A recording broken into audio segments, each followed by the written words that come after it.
Hello students, good morning. I am a science teacher from Shri Ram Academy High School Satna, and I have come to educate you people through audio and video lectures.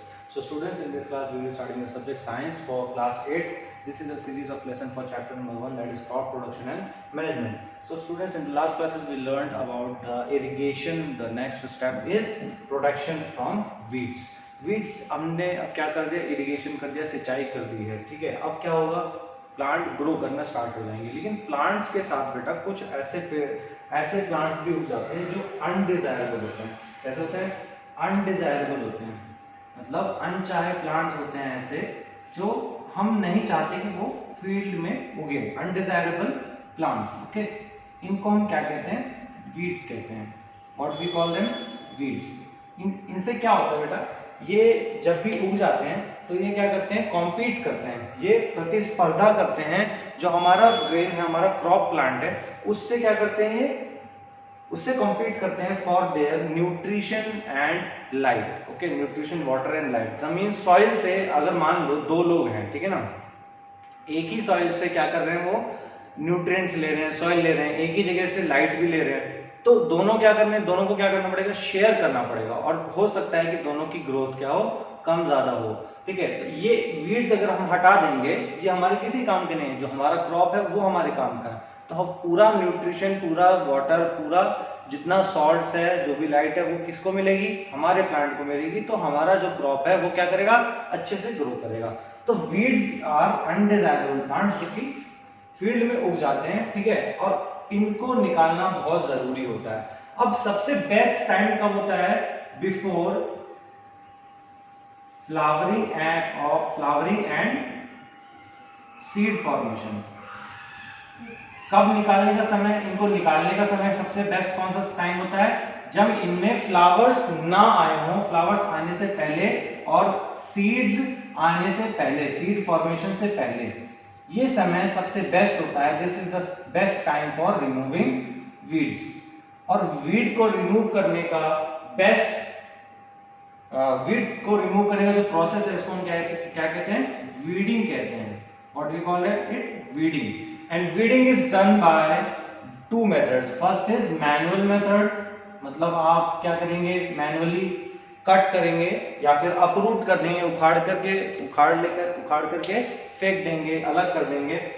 Manually कर सकते हैं काम। दूसरा, cultivator, seed drill से भी कर सकते हैं, ठीक है। Manually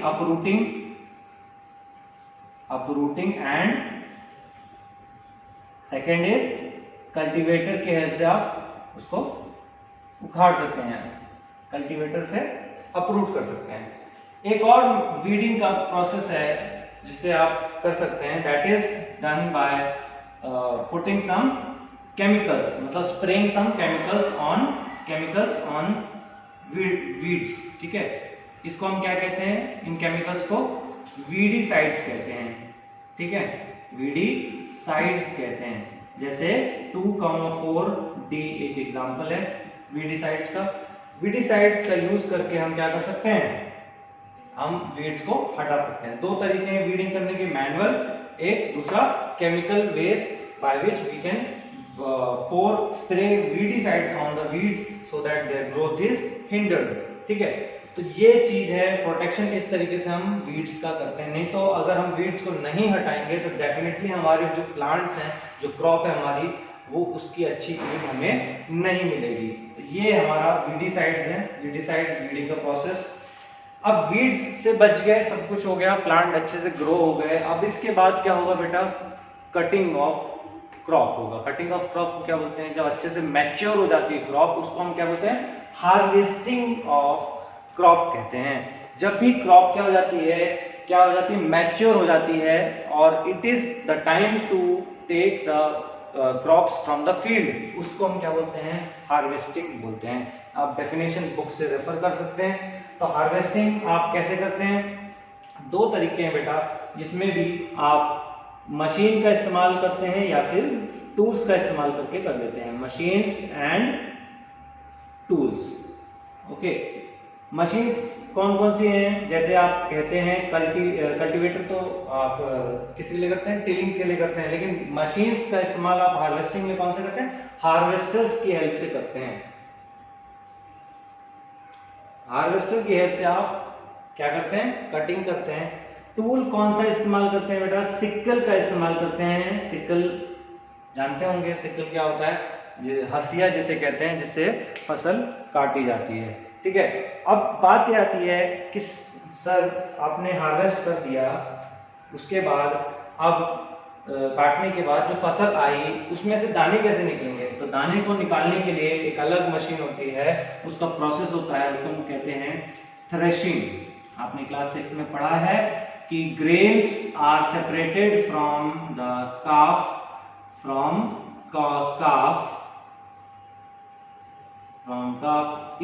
it is separated from the chaff, that is grains are obtained. This process is known as threshing। और इसको किससे करते हैं, थ्रेशर के हेल्प से करते हैं। What machine it is called, thresher. Okay, thresher कहते हैं। और अगर दोनों को कंबाइन कर दें बेटा, हार्वेस्टर और थ्रेशर को दोनों को कंबाइन कर दें, तो उसको हम क्या कहेंगे, what we will say, it is again a new machine that we call as combine। Okay, it is a big machine which is used for large scale production, है ना, जहां पर बहुत ज्यादा क्रॉप प्रोडक्शन होता है on a large scale commercial purpose के लिए, उसमें हम क्या करते हैं, ऐसी बड़ी मशीनों का इस्तेमाल करते हैं। ठीक है, अब बात ये आती है कि नेक्स्ट अब स्टेप हमारा क्या है, इसके बाद हमने दाने निकाल दिए, सब कुछ कर लिया, लेकिन पीछे क्या रह जाता है, हमारा स्टब्स रह जाते हैं। कौन से स्टब्स क्या होते हैं बेटा, जब दाना निकल जाता है ना, उसके बाद क्या करते हैं, उसके बाद हम वो जो डंठल बच जाता है, डंठल जो होता है क्रॉप का, वो बच जाता है, तो उसको क्या कहते हैं, पराल भी कहते हैं। पराल जो होती है उसको क्या करते हैं, क्रॉप्स फार्मर्स क्या करते हैं, जला देते हैं। जलाने से क्या होता है, जलाने से क्या होगा, पॉल्यूशन होगा। ठीक है, तो this is to be avoided. इस तरीके की प्रैक्टिस को हमें अवॉइड करना है, ताकि ये एक बड़ी प्रॉब्लम है, इसको सुलझाना है।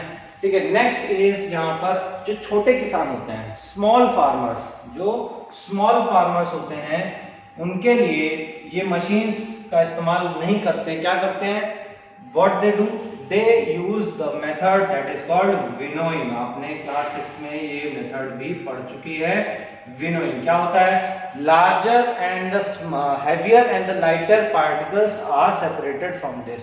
जो भारी होता है वो हवा से नहीं उड़ता, वहीं इकट्ठा हो जाता है, और जो हल्का होता है वो उड़कर दूर चला जाता है। ठीक है, तो यहाँ से पंखा चलाएंगे या ब्लोअर चलाएंगे तो उससे क्या होगा, विंड चलेगी, और विंड से हल्की चीज जो भी होगी, जैसे जो चाफ है, जो आपका स्टब्स हैं, वो सब क्या है, उनको हटा देगा, मतलब ब्लो कर देगा विंड से। ओके,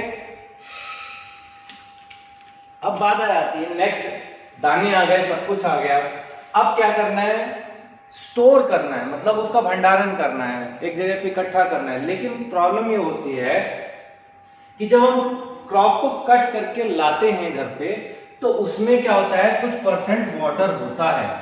ठीक है, या कह सकते हैं मॉइस्चर होता है उसके अंदर।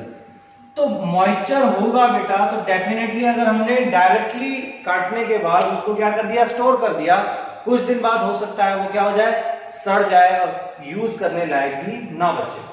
तो हम क्या करते हैं, first step is to sun dry करते हैं इसको। सन ड्राई मतलब धूप में उसको क्या करते हैं, अनाज को सुखाते हैं। पहला स्टेप यही करते हैं, सन ड्राई करते हैं। सन ड्राई करने के बाद फिर हम क्या करते हैं, उसको स्टोर करते हैं। स्टोर कहां करेंगे बेटा, where do we will be storing this, we will store these in, अगर हम लार्ज स्केल पे क्या कर रहे हैं, स्टोर कर रहे हैं, तो हम क्या करेंगे, साइलोज का यूज करेंगे, साइलोज एंड ग्रेनीज। बट अगर हम क्या कर रहे हैं, छोटे लेवल पे काम कर रहे हैं, मतलब स्मॉल लेवल पे काम कर रहे हैं, तो हम क्या करेंगे, गनी बैग्स का इस्तेमाल करेंगे, जो जूट के बैग होते हैं, gunny bags and metal cans, metal bins, लोहे की जो बिन्स आती हैं उनका इस्तेमाल करेंगे। दो चीजों का इस्तेमाल करेंगे स्टोर करने के लिए, Ghani bags and metal beans का।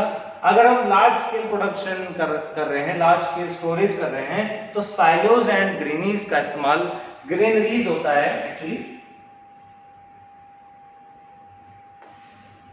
granaries. Okay, so this is the way by which we store our food, our crop. But अब बात ये आती है, तो सर आपने बता दिया प्लांट से प्रोडक्शन होता है इस तरीके से। अब नेक्स्ट हम बात करेंगे एनिमल्स का प्रोडक्शन। सो नेक्स्ट हम बात करेंगे यहाँ पे फूड फ्रॉम एनिमल्स के लिए, ठीक है। तो आपने सर बता दिया आपने कि क्रॉप्स तो हम प्रोड्यूस करते हैं लार्ज स्केल पे, फिर उसका स्टोर करते हैं, उसको फिर डिस्ट्रीब्यूट भी करते हैं, लेकिन एनिमल्स से जो हमें फूड मिलते हैं तो वो उसके लिए हम क्या करते हैं, तो उसके लिए बेटा एनिमल हस्बेंड्रीज बनाई जाती हैं। क्या बनाई जाती है?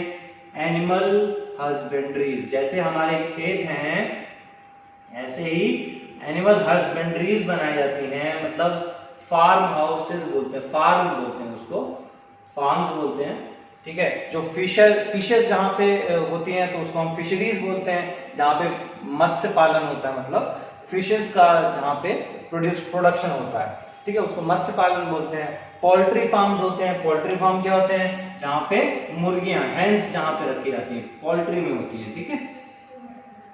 फिर ऐसे ही बहुत सारे एनिमल्स की जो रीयरिंग होती है, मतलब उनका पैदावार होना, उनको वहाँ पे रिप्रोड्यूस करते हैं, तो उस तरीके से जो ये प्रोडक्शन होता है एनिमल्स का, फूड प्रोडक्ट वहाँ से ऑब्टेन करते हैं, उसको हम वो कहाँ पे होता है? सब एनिमल हस्बेंड्रीज में होता है। So this was all about our chapter of crop production and management. Next in the classes we will be discussing the question answers of this chapter. Okay, thank you so much.